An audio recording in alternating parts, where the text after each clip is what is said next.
The reason why sometimes we find ourselves stopping and starting or pausing for too long is because we're thinking about what we're saying, right? And that means obviously the perception is that you're a thinker.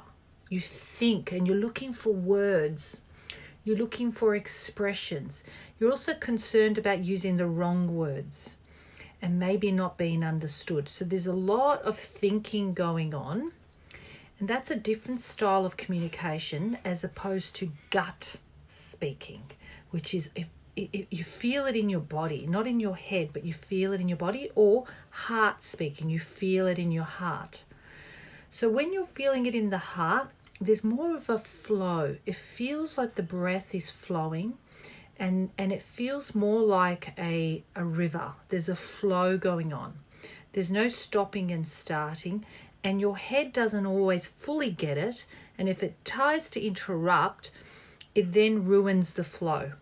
So what we need to do is practicing heart speaking, and you can practice that with another topic. For example, when you're speaking to your child at home, or when you're speaking to a friend, anywhere where you're not overthinking, start to notice how your speaking is flowing, because at that point you're not thinking, you're not afraid of making a mistake, you're just speaking from your heart. The other one's speaking from your gut. Your gut is this feeling in the body that something's not right, or it feels like I've got to take action. And that's also another area of expression in communication where it's quite tangible. You can feel it, you can touch it. It tends to have a lot of energy in the voice. The eyes are strong when the words are strong, and the body is moving with the words. So at this point, this person's very expressive with their hands, their face. Even some words are emphasized more than others. So the inflections are stronger here because the body is involved in the communication. It's not just the thinking.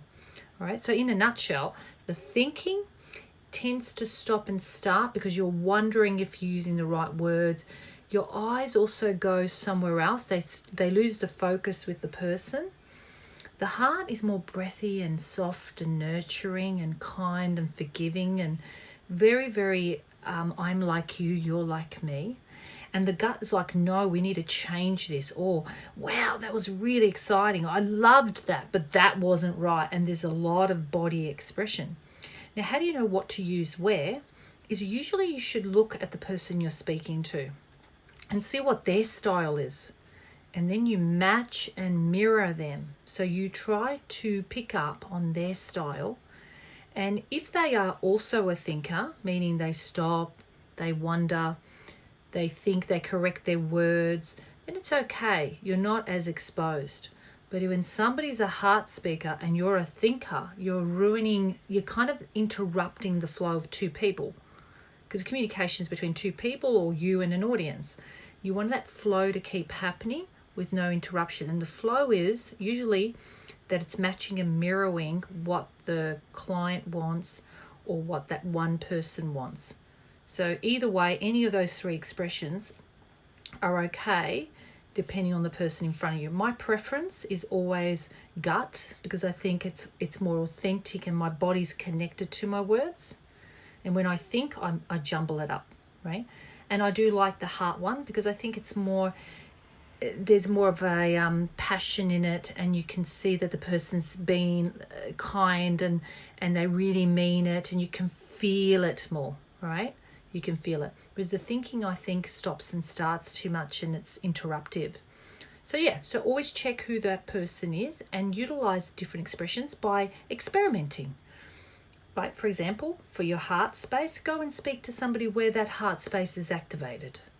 For the gut, maybe go to somebody that's very with their hands, and I know it can be over the top, but try to use your hands, try to use your body, use your face in front of the mirror. Yeah, experiment different types if you find that your preference is thinking, because you don't want to just use one style. You want to be able to tap into all of them.